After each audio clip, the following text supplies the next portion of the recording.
Doctor, वातव्याधीचे किती प्रकार आहेत आणि आमवात आणि संधिगत वात यामध्ये महत्त्वाचा फरक? जनरली आयुर्वेदामध्ये वातव्याधीचे 80 प्रकार सांगितलेले आहेत. जनरली आमवात हा स्त्रियांमध्ये जास्त करून आढळला जातो. संधिगत वात जो आहे हा वयाच्या 45-50 नंतरच्या पेशंट्समध्ये जास्त बघायला मिळतो.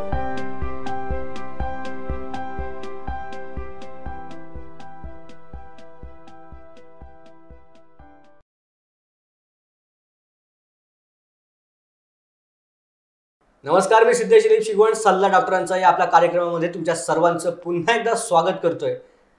खरं तर पावसाळी आणि हिवाळी ऋतू आला की सर्वांनाच वाताचा त्रास सुरू होतो आणि यावेळेला नक्की हा वात कोणत्या प्रकारचा आहे आणि कोणकोणते उपाय आपण केले पाहिजे हे सर्वांपर्यंत समजण्यासाठी आणि वाताचे नक्की प्रकार जाणून घेण्यासाठी आज आपल्या स्टुडिओमध्ये संपूर्ण गोष्टीची माहिती देण्यासाठी पनवेलवरून सुप्रसिद्ध डॉक्टर अजय सोनवणे हे आपल्यासोबत जोडलेले आहेत. सर, मनपूर्वक तुमचं ह्या स्टुडिओमध्ये मी स्वागत करतो.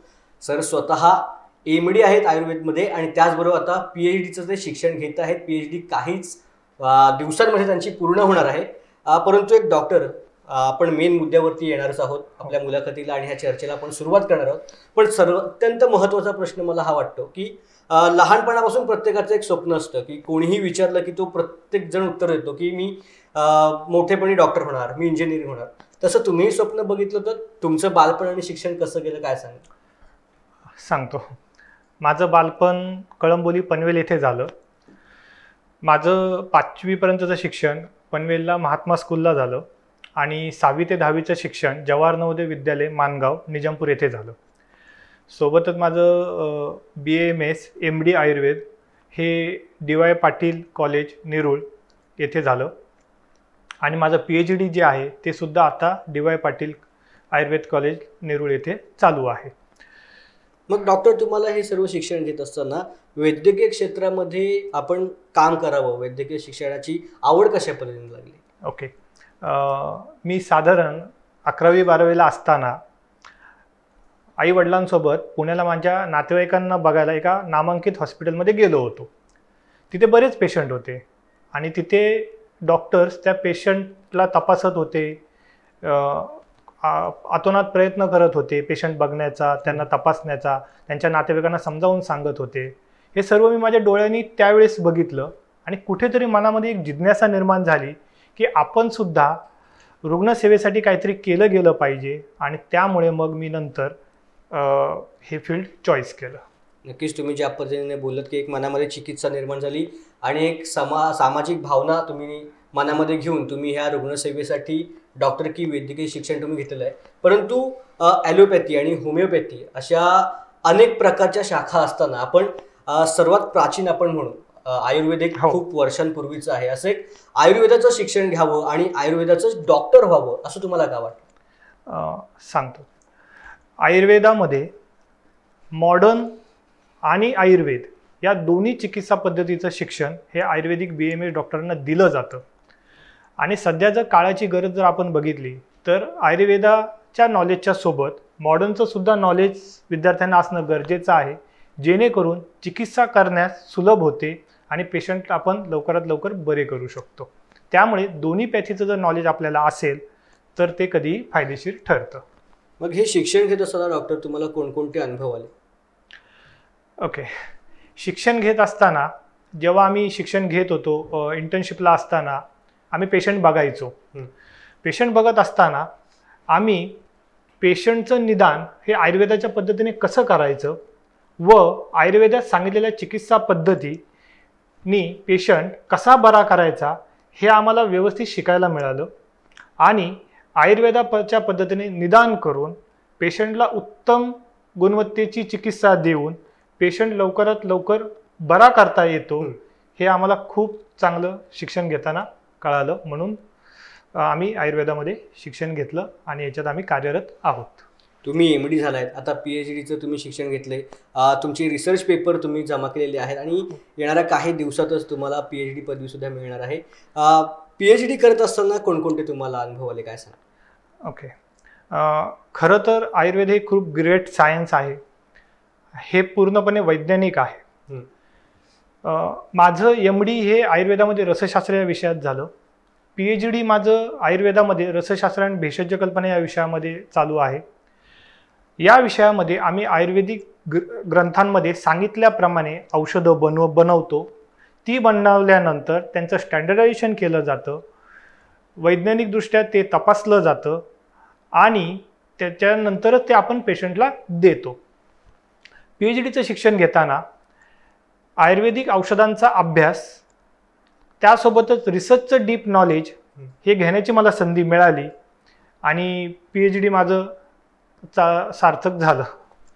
नक्कीच डॉक्टर. आणि ज्या पद्धतीने मी मगाशी म्हणालो की आयुर्वेद हे अत्यंत जुनं आहे, अनेक ग्रंथांमध्ये ह्याचा उल्लेख आपल्याला पाहायला मिळतो आणि ह्या आयुर्वेदाबद्दल आत्ताच्या घडीला म्हणजे आत्ताच्या काळामध्ये अनेक गैरसमज लोकांच्या मनामध्ये आहेत, भीती असते, आपल्यावर कशा पद्धतीचे उपचार होतील ह्याबद्दलचे अनेक प्रश्न लोकांच्या मनामध्ये होत असतात. अशा क्षेत्रामध्ये काम करत असताना तुम्हाला असे काही अनुभव आलेत का? हो. सर्वप्रथम आयुर्वेदाबद्दल समज असण्याचं काहीच कारण नाही. हे पूर्णतः शाश्वत शास्त्र आहे, पूर्णतः वैज्ञानिक आधारांवर आधारित आहे. आयुर्वेदामध्ये लिहिलेली प्रत्येक गोष्ट ही वैज्ञानिक आहे, त्याच्यामागे सायंटिफिक रिझन्स आहेत. सोबतच जर योग्य त्या वेळेत जर पेशंटला योग्य ती आयुर्वेदिक ट्रीटमेंट जर मिळाली तर रुग्ण हे बरे होतात. त्यामुळे आयुर्वेदाबाबत घाबरायचं काहीच कारण नाही. दुसरं म्हणजे जेव्हा आम्ही हे पेशंट बघतो त्यावेळी जर आयुर्वेदासोबत जर तुम्ही आधुनिक शास्त्राची मदत घेऊन जर पेशंटचे डायग्नोसिस केलं, निदान केलं आणि त्यानंतर जर चिकित्सा केली तर नक्कीच त्याचा फायदा खूप चांगला होतो आणि पेशंट लवकर बरे होतात. असा कुठला अनुभव तुम्हाला आलाय एखाद्या पेशंट जो खूप आजारी आहे आणि तो तुमच्याकडे आला? हो, मी इथे काविळीचं एक उदाहरण देईल. माझ्याकडे एक काविळीचा पेशंट आला होता. जनरली आयुर्वेदामध्ये बहुपित्त कामला आणि रुद्धपत कामला असे 2 प्रकार सांगितले गेलेले आहेत. आणि जर मॉडर्ननुसार जर आपण काविळीचा पेशंट आला तर आपण त्याच्या ज्या टेस्ट केल्या जातात त्याच्यामध्ये LFT केली जाते, लिव्हर फंक्शन टेस्ट केली जाते. त्यामध्ये स्पेशली आपण HGOT, HGPT, टोटल बिलिरुबिनच्या बिलिरुबिन लेवल्स आपण चेक करतो, बघतो. तर काविळीच्या पेशंट्समध्ये बिलिरुबिन च्या लेवल्स, HGOT, HGPTच्या लेवल्स ज्या आहेत त्या वाढलेल्या असतात. जेव्हा आपण ते रिपोर्ट बघून जर आपण आयुर्वेदिक औषधं जर त्यांना दिली तर काविळीचे पेशंट हे विदिन 7 डेज आपण खूप चांगल्यारीत्या बरे करू शकतो. सोबतच डायग्नोसिस परत रिपीट डायग्नोसिस करून रिपीट टेस्ट करून ते प्रमाण किती कमी झालं तेही आपल्याला कळण्यास चांगली मदत होते. नक्कीच डॉक्टर. आणि आता आपण आजच्या महत्त्वाच्या विषयाकडे वळणार आहोत. अर्थातच आज आपल्याला डॉक्टर हे वात ह्या आजाराबद्दल सांगणार आहेत. पावसाळ्याचा काळ असला किंवा हिवाळ्याचा काळ असला की अनेकांना ग्रामीण भागामध्ये, शहरी भागामध्ये अनेकांना वाताचा आजार उद्भवतो. अनेकांना कमी वयापासून असतो, अनेकांना 40-45 नंतर हा सुरू होतो. आज तुम्ही वात या आजाराबद्दल आम्हाला माहिती देणार आहात. वात म्हणजे नक्की काय आहे, किती प्रकारचे हे वात असतात, काय सांगाल याबद्दल? जनरली वात, पित्त, कफ हे तिन्ही दोष प्रत्येकाच्या शरीरात आहेतच. लोकांमध्ये एक गैरसमज आहे की अंग दुखायला लागलं किंवा कुठे पेन व्हायला लागलं की मला वाताचा त्रास चालू झाला असं लोक म्हणतात.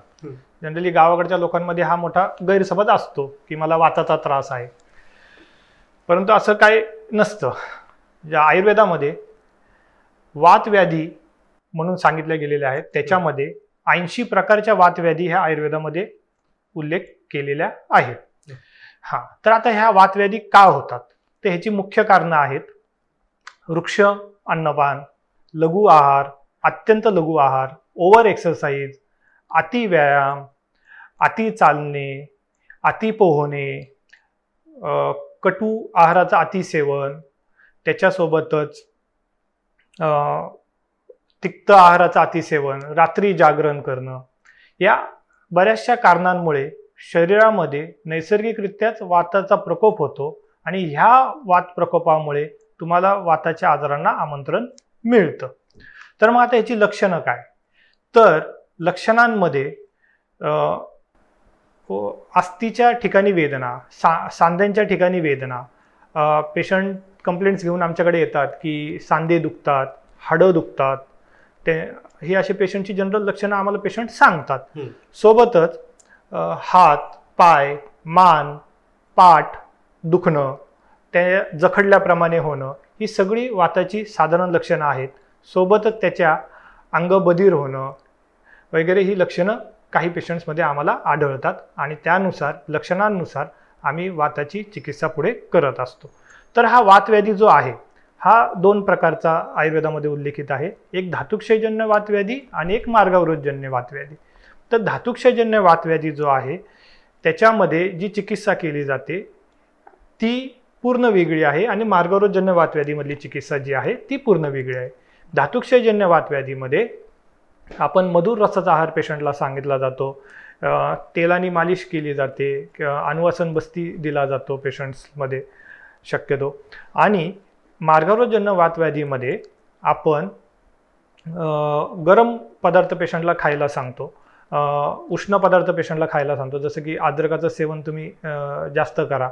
उष्ण पदार्थ म्हणजे गरम पदार्थ नाही, म्हणजे गरम गरम घेतलेले असे नाही, तर ज्यांच्या प्रॉपर्टीज उष्ण आहेत असे पदार्थ, ज्यांनी मार्गावरोध जो शरीरामध्ये झालेला आहे तो दूर होईल असे पदार्थ. म्हणजे त्याच्यामध्ये सर्वात बेस्ट हे अद्रक आहे.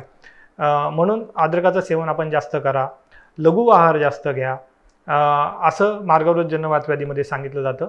मार्गावरोधजन्य वातव्याधींमध्ये शक्यतो आपण बस्ती चिकित्सा करतो. त्याच्यामध्ये न्यूरो बस्ती वेगवेगळ्या औषधांचा बनवून तो दिला जातो. सोबतच धातुक्षयजन्य वातव्याधीमध्ये पंचकर्मांनी खूप चांगले रिझल्ट्स मिळतात. स्नेहन स्वेदन बस्ती केलं जातं त्याच्यामध्ये. तसं बघायला गेलं तर वातव्याधी ज्या आहेत, ज्या की मी मगाशी सांगितलं त्या 80 प्रकारच्या आहेत, त्याच्यामध्ये पक्षाघातही येतो, अर्धित म्हणजे फेशियल पॅरालिसिसही त्याच्यामध्येच येतं. सोबत कोष्ठगत वात, पक्वाशयगत वात, आमाशयगत वात वगैरे बरीच जे वात आहेत ते सगळे वातव्याधीच्या अंडर जातात. त्यामुळे कोणताही वाताचा आजार जर तुम्हाला झाला तर तुम्ही तज्ज्ञ डॉक्टरांकडे जा, त्यांच्याकडून तो वात नेमका कोणता आहे ते समजून घ्या आणि त्याची चिकित्सा करा. तरच वातावर तुम्हाला योग्य ती चिकित्सा मिळेल आणि तुम्ही लवकरात लवकर बरे व्हाल. नक्कीच डॉक्टर. आणि ह्याला वय प्रमाण वगैरे काय असतं? वाताच्या आजाराला शक्यतो वय हे 40 नंतर पेशंटमध्ये बघायला मिळतात. तसं बघायला गेलं तर 60 नंतर हा आजार जास्त आढळतो. परंतु आत्ताची जी लाईफस्टाईल आहे, लोकांचं आहार विहारापासून सगळं चुकतंय. म्हणजे लोक एक थोडंसं आपण जर म्हणायला गेलं तर भरकटले जात आहेत, प्रॉपर आहार विहार घेत नाहीत. त्याच्यामुळे जे आजार 60 नंतर येत होते ते आता अर्ली दिसायला लागलेले आहेत. जसं की आपण आता पुढे सांगणारच आहोत की आमवाताबद्दल बोलणारच आहोत. त्याच्यामध्ये मी तुम्हाला बाकीची सगळी लक्षणं सांगेनच, कसं असतं काय असतं ते सगळं त्याच्यात डिटेलमध्ये एक्सप्लेन कर. नक्कीच. आपण थोडीशी विश्रांती घेऊया आणि ह्याच्या पुढच्या भागामध्ये आपण ह्याबद्दल अधिक माहिती घेऊया. सो वेळ झाली छोट्याशा विश्रांतीची. तुम्ही कुठे जाऊ नका.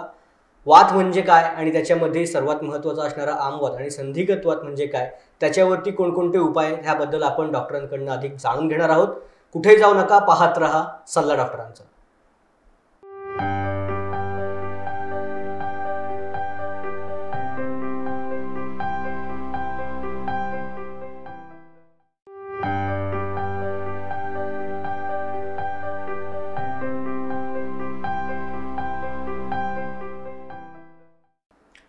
विश्रांतीनंतर पुन्हा एकदा तुम्हा सर्वांचा सल्ला डॉक्टरचा ह्या कार्यक्रमामध्ये मनपूर्वक स्वागत आहे. आपल्यासोबत डॉक्टर आहेत. डॉक्टर, तुमचं पुन्हा एकदा मी स्वागत करतो. अर्थातच मगापासून सर तुम्ही आम्हाला वात ह्या गोष्टीबद्दल सांगताय. मगाशी आपण कारणं बघितली, लक्षणं बघितली, प्रकार बघितले आणि आता आपण महत्त्वाच्या असणाऱ्या आमवातावरती जाणार आहोत, त्याच्याबद्दल चर्चा करणार आहोत.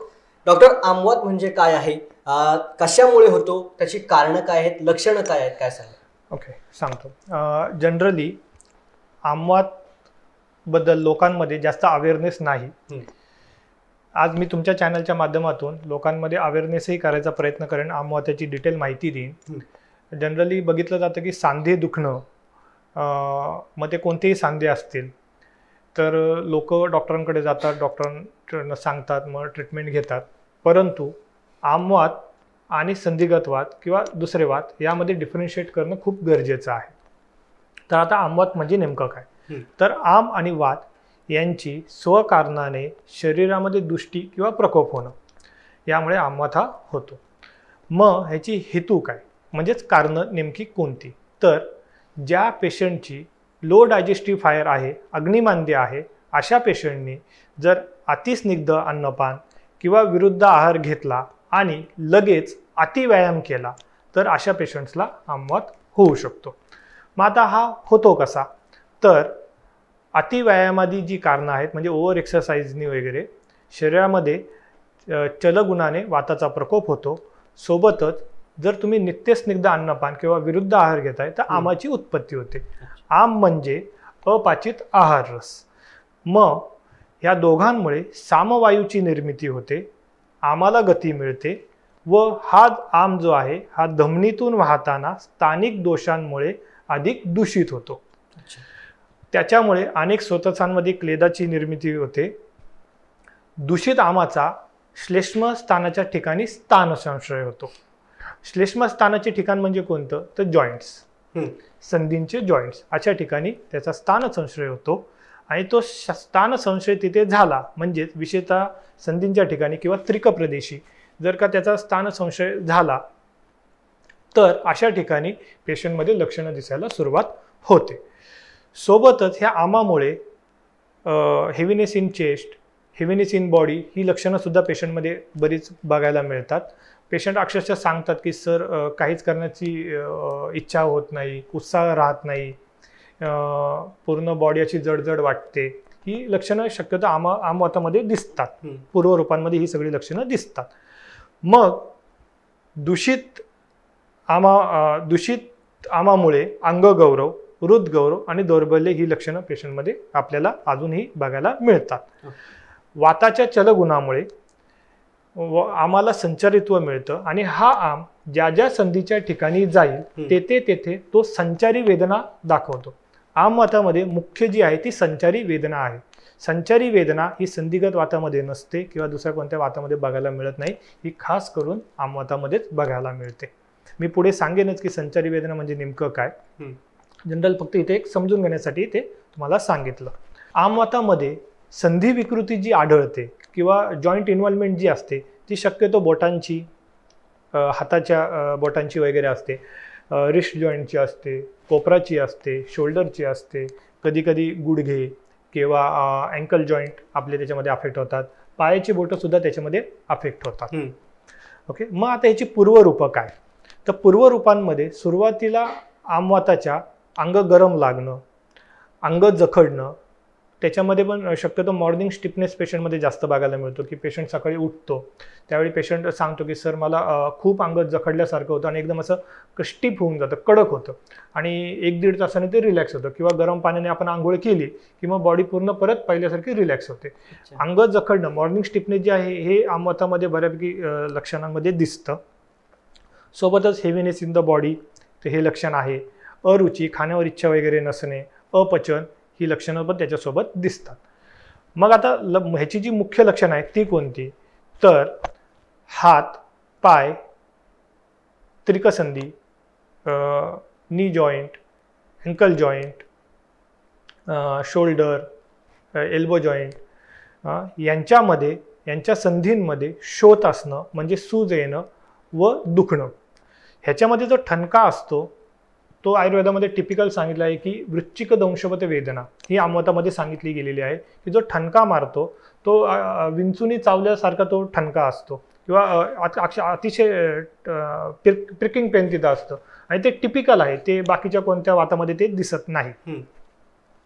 ओके, त्याच्यासोबतच ह्याच्यामध्ये अजून एक लक्षण आहे जे आमवाताला बाकीच्या वातांबरोबर डिवाइड करतं, वेगळं करतं, ते महत्त्वाचं आहे. जसं की मगाशी म्हटलं की संचारी वेदना. तर संचारी वेदना म्हणजे नेमकं काय?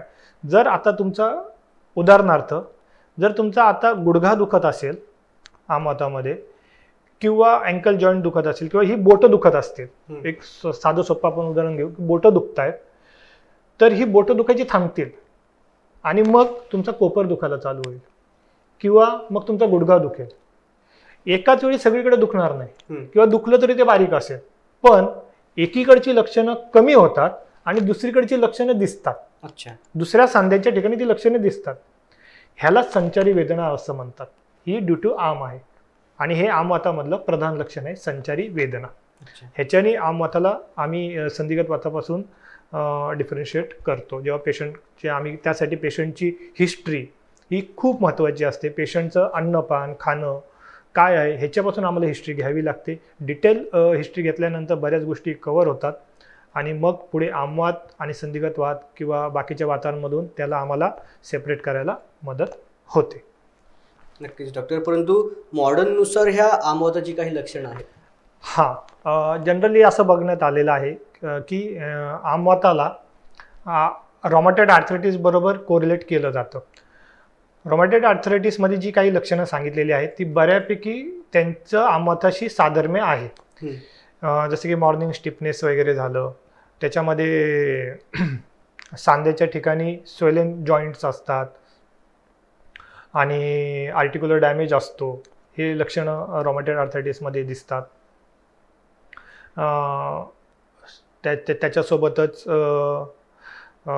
हातापायाची बोटं वाकडी होणं, स्वॅन नेक डिफॉर्मिटी त्याला म्हटलं जातं, हे लक्षणसुद्धा आमवाताच्या पेशंटमध्ये दिसतं. तर डॉक्टर, पुढचा मला हा असा प्रश्न तुम्हाला विचारायचा आहे की नक्की ह्या आमवातामध्ये उपाय आणि आहार काय आहेत? म्हणजे कुठले कुठले आहार आपण करायचे आणि कुठले कुठले आहार करायचे नाहीत?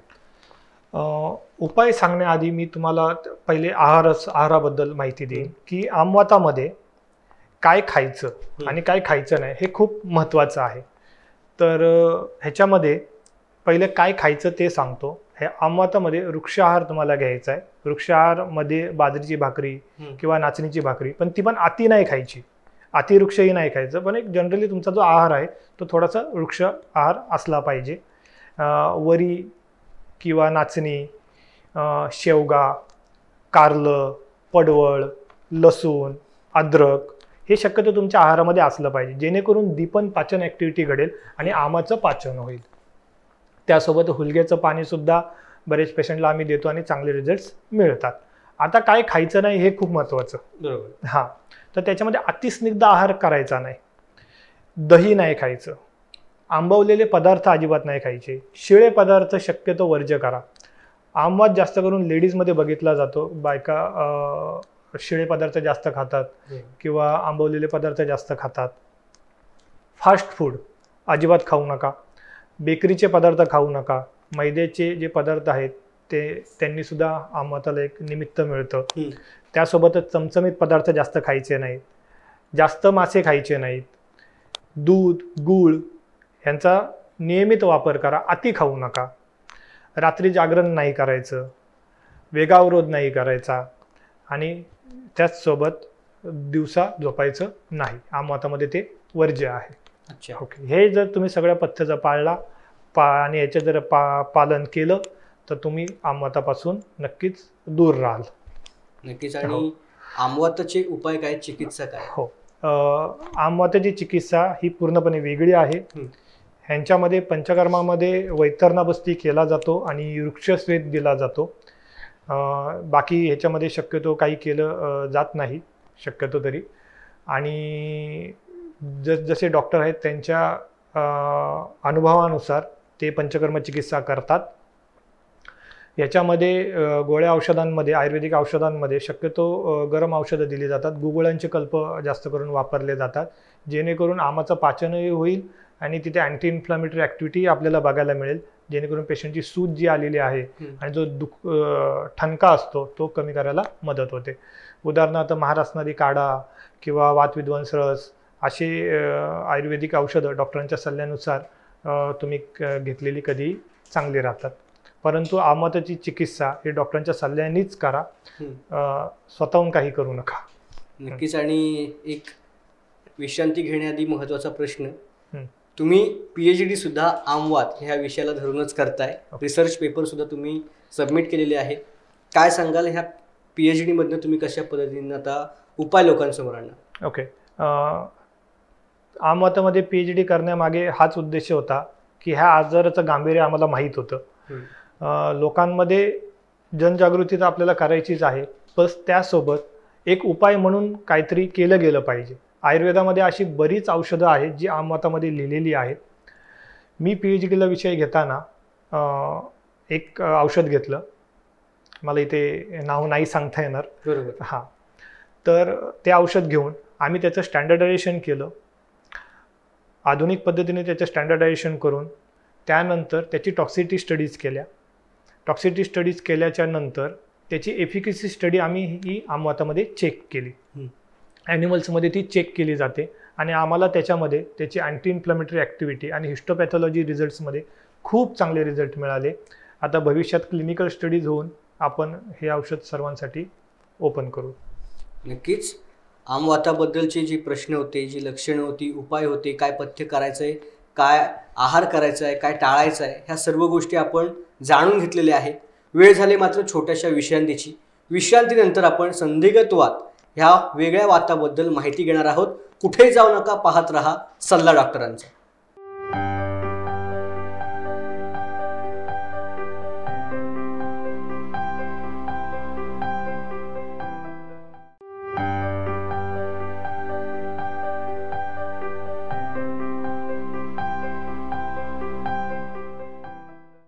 विश्रांतीनंतर पुन्हा एकदा सल्ला डॉक्टरांचा या कार्यक्रमामध्ये तुमच्या सर्वांचं मनपूर्वक स्वागत आहे. मगाशी आपण आमवाताबद्दल जाणून घेतलेलं आहे आणि आता आपण संधिगत वात याबद्दल माहिती घेणार आहोत. डॉक्टर, पुन्हा एकदा तुमचं स्वागत करतो. संधिगत वात हा काय आहे, कशामुळे होतो, लक्षणं कोणती आहेत, कारणं काय आहेत, काय सांगायला हवं? ओके. संधिगत वात हा वातव्याधीच्या अंडर येतो. जनरली संधिगत वात हा पुन्हा 2 प्रकारचा असतो, एक धातुक्षयजन्य आणि मार्गावरोधजन्य. संधींच्या ठिकाणी वेदना व सूज येणे हे संधिगत वाताचं मुख्य लक्षण. आणि हा संधिगत वात हा शक्यतो वयानुसार असतो, जो की वयाच्या 45 किंवा 50 नंतर पेशंट्समध्ये आढळतो. शक्यतो हा जेरेट्रिक एजमध्ये म्हणजेच वयोवृद्ध पेशंट्समध्ये जास्त करून आढळतो. वयोवृद्ध पेशंट्समध्ये जनरलीच वाताचा प्रकोप झालेला असतो, त्यामुळे संधिगत वाताची जी लक्षणं आहेत ती ह्या पेशंट्समध्ये जास्त प्रमाणात आढळतात. ह्याच्यामध्ये जी लक्षणं आहेत ती लक्षणं सांगण्यापूर्वी मी ह्याचे मेन प्रधान हेतू सांगतो, कारणं सांगतो. अतिश्रम. पूर्वी जर आपण बघितलं तर जी जुनी माणसं आहेत ह्यांनी अतिश्रम केलेलं आहे. शेतात जाणं किंवा कष्टाचं काम करणं, त्यासोबतच अति चालणं, या सगळ्या कारणांनी शरीरामध्ये वाताचा प्रकोप होऊन धातुक्षयजन्य वातव्याधी होण्यास सुरुवात होते. तर ह्यांची जी लक्षणं आहेत त्यामध्ये क्रेपिटेशन म्हणजे चालताना किंवा बसताना उठताना सांध्यांमध्ये आवाज येणं, कटकट असा आवाज पेशंटला येतो. जेव्हा आम्ही पेशंटचं एक्झामिनेशन करतो सांध्यांचं, त्यावेळीसुद्धा पेशंटचा तो आवाज येतो, कटकट असा सांध्यांचा पेशंटच्या आवाज यायला सुरुवात होते. आणि जेव्हा आपण त्या पेशंटला विचारतो की जनरली हा आवाज कधीपासून येतो, तर पेशंट सांगतात की 1 वर्ष झाली, 2 वर्ष झाली. तर हे जनरली सांध्यांची झीज झाल्यामुळे हा आवाज येतो.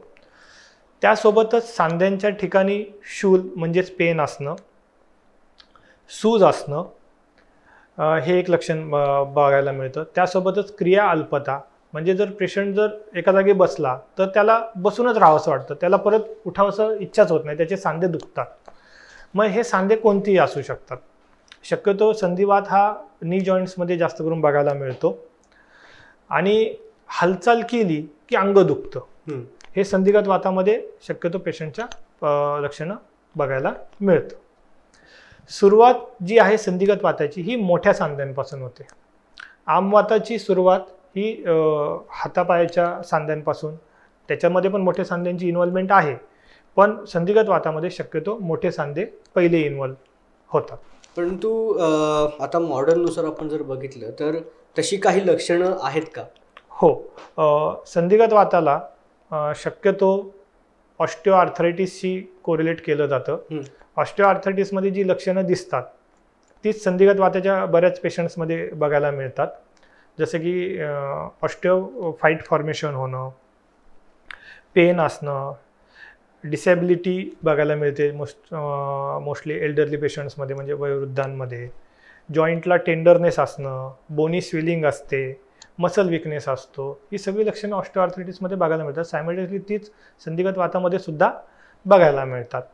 मग ह्याची जे इन्व्हेस्टिगेशन्स आहेत ते करताना आमवाताचे इन्व्हेस्टिगेशन पूर्णपणे वेगळे केले जातात आणि संधिगत वाताचे इन्व्हेस्टिगेशन पूर्णपणे वेगळे केले जातात.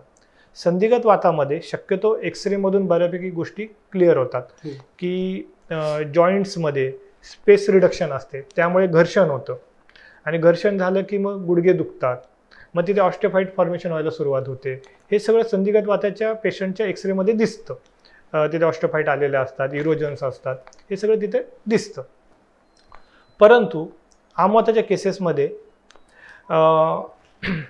जास्त करून ब्लड इन्व्हेस्टिगेशन जे केले जातात त्याच्यामध्ये RA टेस्ट केली जाते, अँटी-CCP टेस्ट केली जाते, ESR पेशंटचा बघितला जातो, सोबतच CRPची टेस्टही केली जाते आणि तिथे सुद्धा एक्सरे टेस्ट करतात. पण वरच्या ज्या मी 4 टेस्ट तुम्हाला सांगितल्या ह्या RAच्या केसेसमध्ये, आमवाताच्या केसेसमध्ये शक्यतो करून डायग्नोसिस होण्यास मदत घेतली जाते.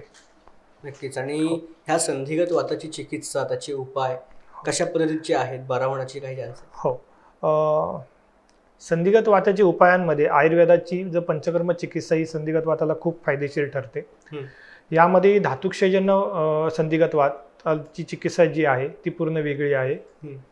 यामध्ये बल्य औषधांचा वापर केला जातो, सोबतच स्नेहन स्वेदन बस्ती चिकित्सा केली जाते. बस्ती चिकित्सा ही वातव्याधींची सर्वश्रेष्ठ चिकित्सा आयुर्वेदामध्ये सांगितली गेलेली आहे. तर मग ह्याच्यामध्ये जे बस्ती दिले जातात अकॉर्डिंग टू पेशंट, त्याचं वय, त्याचं बल बघून, व्याधीची तीव्रता बघून बस्ती चिकित्सा केली जाते. मार्गवरोधजन्य वातव्याधींमध्ये शक्यतो विषगर्भ तेलाने स्नेहन केलं जातं आणि स्वेदनासाठी दशमुळाचा काढा वगैरे वापरला जातो. आणि शक्यतो गुगुळकल्प किंवा काढ्यांमध्ये महारासनादी काढा, दशमुळा अरिष्ट वगैरे ह्या पेशंट्समध्ये दिलं जातं.